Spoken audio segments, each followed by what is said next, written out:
রায়পাড়ার যুবনাট্য ক্লাবের ছেলেদের ভাড়া করা সাউন্ডের সাথে কম্পিটিশন করার আগে উক্ত নাসিরুদ্দিন কোম্পানির 45 নম্বর বিড়ির মতো লম্বা লম্বা ডায়লগ ধরছিলেন।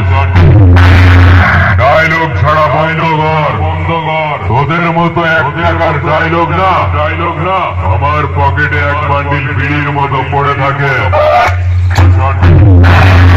ডায়লগ ছাড়া বন্ধ কর। তোদের মতো এক টাকার ডায়লগ না আমার পকেটে এক বান্ডিল বিড়ির মতো পড়ে থাকে।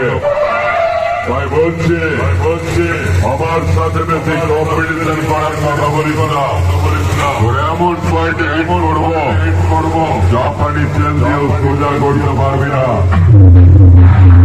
পাড়ার ছেলেরা কাকু বলে ডাকবে বাপ কোনদিন হতে পারবি না। বাঁচতে চাইলে আমার সামনে না দাঁড়িয়ে 2-4টে টিফিন কৌটো কিনে পাড়ার অঙ্গনওয়াড়ি স্কুলের সামনে লাইনে দাঁড়াগে যা। বৌদিদের জন্য খিচুড়ি নিয়ে আসবি। বাপ